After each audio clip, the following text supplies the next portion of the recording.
Hey guys, it's Dr. Justin Marcagiani here. Today we're going to be talking about the HPA axis, the hypothalamic-pituitary-adrenal axis, and how it can affect our hormones and our stress ability and stress capacity. All right, so let's dive in. Your HPA axis, that looks at your brain, hypothalamus, pituitary, that feedback loop, and we're going to tie it all into everything here. Before we do, make sure you smash that like button. Make sure you put your comments down below so I can get some feedback from what y'all are thinking, and make sure you hit that bell so you get notifications of great content coming your way, and let me know about things that you've done to help support your HPA axis or your adrenal glands. Really curious. Put that in the comments down below. All right, so what's the hypothalamic-pituitary-adrenal axis? So we have this feedback loop. Hypothalamus and pituitary are in our brain, right? And part of the brain. It goes hypothalamus, pituitary, and then you have feedback loop going down to the adrenals, going down to the thyroid. So you have different stimulating hormones. So you have TSH produced by the pituitary that talks to the thyroid. That's thyroid stimulating hormone. And then that helps the thyroid make T4, and then T4 converts to T3 in the body. That's kind of our active thyroid hormone. We have ACTH, right? Adrenal corticotropic releasing hormone, right? And that goes to our adrenals and then stimulates cortisol production.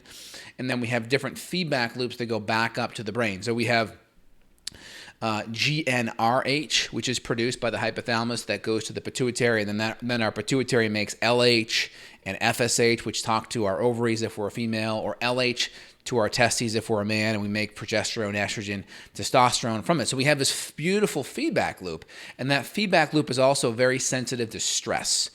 So we have that, we have the CRH, corticotropic releasing hormone, then we have the adrenal corticotropic releasing hormone that stimulates cortisol. That feedback loop from hypothalamus to pituitary to the adrenals, that can get dysregulated the more stressed we are. So the more we're overproducing cortisol, the more stressed in our body, that can disrupt this feedback loop from the brain to the adrenals, or even the thyroid, or even the gonads in that matter. Now, that feedback loop is really important so we can adapt and deal with stress. So think of it as you're driving a car, right? Standard transmission, you're in first gear, you go to second gear. Why? So you can go faster. Maybe now you're in third gear, now you're going into fourth gear so you can get on the highway, and then fifth gear, maybe sixth gear if you have high enough gears on your car, transmission-wise. That helps us be able to go faster. That's us being able to essentially get our stress handling capacity up high enough so we can deal with the higher speeds. And then maybe we downshift so we can come slower and kind of come down from that stressed out state. So just like a transmission, you go from first to fifth or fifth to first. Our body has feedback loops and gears so we can rear up stress and be able to come down from that stress and wind down and relax. And how that works in our bodies, we have our HPA axis. And that feedback loop, stress is going to play a big role. Blood sugar is going to play a big role. Inflammation is going to play a big role. Hidden stressors, right? People, when they think of stress, they think of our typical emotional stressors, right? Work, finances, family, relationships. That's one part, but there's also inflammatory stressors. People can think, hey, I'm feeling really good. I'm on a beach. I'm relaxing. I'm meditating all day. That's all well and good.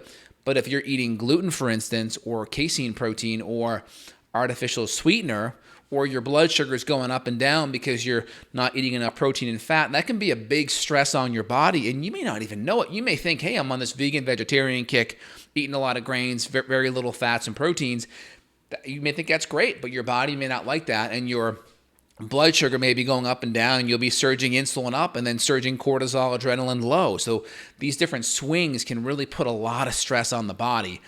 And our HPA axis has to make these various feedback loop hormones to help our body be able to upshift and downshift so we can gear up and come down from these stressors. So first things first, how do we get the HPA axis kind of back to stability? Well, first thing first is we have to make sure our diet's solid. Make sure we're not adding any extra inflammatory foods. Make sure the blood sugar stressor is under control. Blood sugar stress is one of the biggest stressors on our hormone-related system. So progesterone, estrogen, testosterone, the more our blood sugar is up and down, your adrenals are making cortisol, and then that cortisol is going to be catabolic, and you may be pulling from progesterone, or you be making more of your anti-inflammatory hormones and pulling from your testosterone, right? It's very possible all those things are happening. So make sure the dietary stressors are good. Make sure like the toxins in the food, like pesticides and hormones, are out.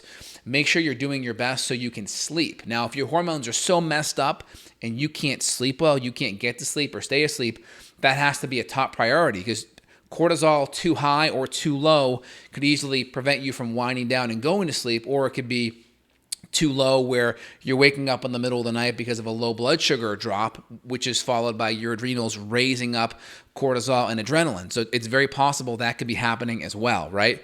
So you have to look at what the root cause of everything is, and you have to get to the root cause. So sleep's really important. Nutrition's really important, like the quality of the food. Making sure the blood sugar component's really good as well. Now, we may have to look and actually test the adrenals. We can get a window into the HPA Axis function by assessing our cortisol rhythm. So our cortisol has this natural rhythm of high in the morning, and then it gently slopes down throughout the day. If we see perturbations or aberrations in that rhythm, whether it's low in the morning, high at night, we call this a reverse cortisol rhythm. That tells us the HPA axis is out of whack. So we always work on all the foundational stressors. We test it so we can quantify it, so when we apply therapy, we can come back 6 months later and see how we're doing. We may use specific adaptogens like rhodiola or ginseng or ashwagandha or eleuthero to help kind of think of it as a jump start to our HPA axis. Now, it may be a waste if we're not fixing the underlying issue. So you want to make sure you're working with a holistic functional medicine doctor that's looking at everything, not just trying to throw a couple of herbs at you. You could have poor digestion. You could have infections underneath the hood that could also be a big stressor. Maybe certain nutrients like magnesium and zinc and selenium could be low. You may not be absorbing or breaking down your amino acids, and you need good amino acids to make serotonin and dopamine and GABA, which help you kind of downshift and help you deal with stress. So all of these things are part and parcel. So good adrenal testing.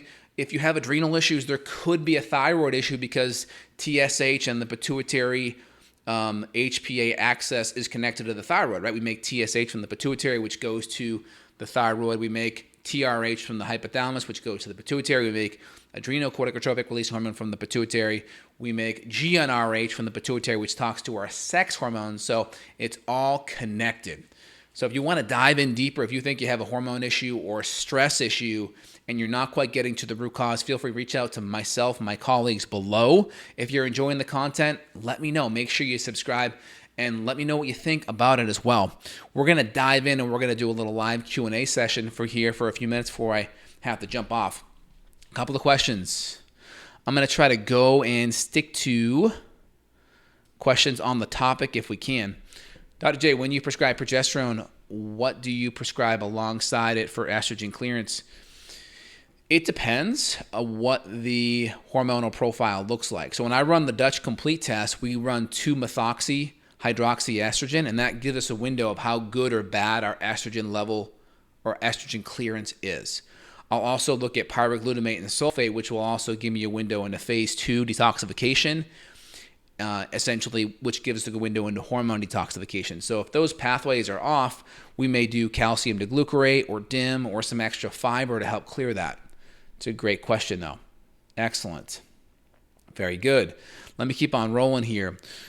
I think we hit all the major questions. There's a couple of questions off topic. Jay, what's the protocol or steps that when we schedule a consultation with you, do we deal with you all the time or do you have an assistant?